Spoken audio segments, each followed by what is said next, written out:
सरकारी जमी रे हेउची आवास घर सात खंड मुजुआरी अशांतिर वातावरण।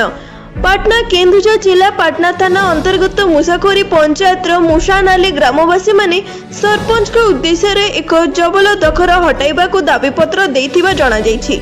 सूचना मिली कि एही ग्राम रे एक सरकारी जमी रही एठारे मां ठाकुराणी पूजा पाठ हुए। तेबे गाँ लोके एही जमी को चाष बिल रे परिणत करी चाषबास करुथिले, किंतु एबे एही ग्रामर पुराणा महांत समस्तक बारणस्पत उक्त सर्वसाधारण जमी रे आवास घर तैयारी करुछि, जहाको ग्रामवासी तीव्र विरोध करिसंती। आगरु 2014 रे अभियोग सेमाने करिथिले मध्य किछि कार्यानुष्ठान होई नथिला।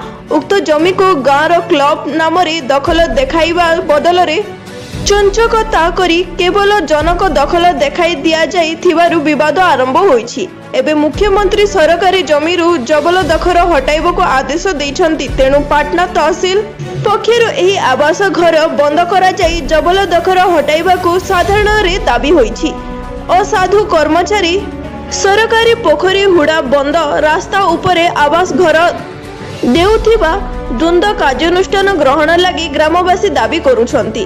जदि एही बेनियम घर निर्माण बंद न हुए तेबे मुख्यमंत्री जिल्ला रे पंचायतवासी मिलित भावे राजरास्ता को ओह्लाइबे बोली चेतावनी दैछंती। ना कोन गारी महतो ब्लॉक पाटना पंचायत मुसाखोरी थाना पाटना कोन घर समस्या कोन बोलले एटा होचे सर्वसाधारण जगह जोटे कि अच्छी पूर्णचंद्र महतो पिता मंगलू महतो आउ स्त्री ना अच्छे गुरुबारी महतो सी इटा से जो आमर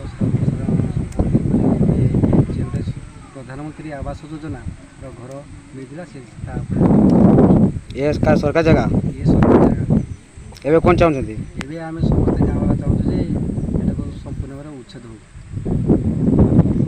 झुनु महतो ब्लॉक पाटना पंचायत मुसाखोरी थाना पाटना कोन समस्या है कहते आमर एठी मुसानाली ग्रामर गाँ मुंडरे महंत समाज गठ पूजा करा जाए काली पूजा रे ए गठ पूजा 5 वर्ष हलानी मंगलू महंत बंद कर देछि। हाणबी काटबी कहि कि गाँ लोक को डरैकी सेठी प्लस प्रधानमंत्री आवास घर आसतिबारु से स्टेट लैंड रे से गठ पूजा करा जाए जगह रे से घर कर देछि जबरदखल से घर कर दउछि। प्लस आम पंचायत वाला तो आम घर गार पट्टा पाउती देखुचंती घर कोन पय करूनांती बोली आसिकरी बारंबार हमको तागिद करछंती ताकू कोन पय स्टेट लैंड रे घर करबा पय पंचायत वाला ऑर्डर दैछंती। एबे कोन चाहउछंती एबे हम चाहूछु से पाळगदा झुंपुड़ी प्लस प्रधानमंत्री आवास सब उच्छेद हो जबरदखल देते पूजा हबो हमर से सब उच्छेद हो। केन्दुझर दशरथ पारिकंक रिपोर्ट फास्ट न्यूज ओडिशा।